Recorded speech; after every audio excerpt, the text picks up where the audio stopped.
এবার ফুটবল একদিন পিছিয়ে 4 মে অনুষ্ঠিত হবে বঙ্গমাতা ফজিলাতুন্নেসা মুজিব আন্তর্জাতিক গোল্ড কাপ ফুটবল টুর্নামেন্ট জানিয়েছেন বাফুফের সাধারণ সম্পাদক আবু নাইম সোহাগ। সেদিন উপস্থিত থাকবেন প্রধানমন্ত্রী শেখ হাসিনা। সুখবর আছে পুরুষ ফুটবলে লাওসের বিপক্ষে বিশ্বকাপের প্রাক বাছাই ম্যাচের আগে দেশের বাইরে হবে জাতীয় দলের ক্যাম্প ও প্রস্তুতি ম্যাচ।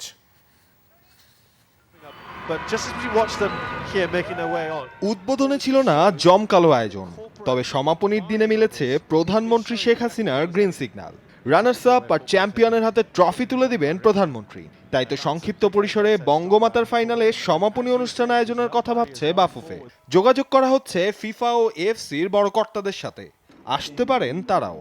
মাননীয় প্রধানমন্ত্রী 4 তারিখ 4 মে শনিবার দিন সন্ধ্যা 6 ঘটিকায় আমাদের ফাইনাল ম্যাচ অনুষ্ঠিত হবে, যারা সেমিফাইনাল জয়ী হবে এবং মাননীয় প্রধানমন্ত্রী এসে খেলা উপভোগ করবেন। এদিকে 4 বছরের নির্বাসন এড়ানো ডু অর ডাই ম্যাচে 6 ও 11 জুন মাঠে নামবে বাংলাদেশ জাতীয় দল।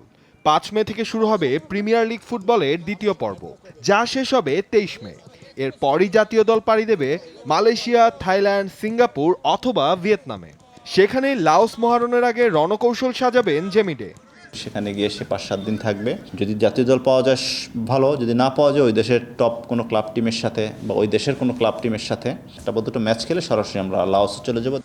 মে মাসের শুরুতে শুরু হবে জেমিডের ওয়েফা লাইসেন্স কোচিং কোর্স, যা শেষ করে মে মাসের মাঝামাঝি দেশে আসার কথা হেড কোচ জেমিডে আর তার সহকারী স্টুয়ার্ট ওয়াটকিসের। নাফিল খান, যমুনা স্পোর্টস, ঢাকা।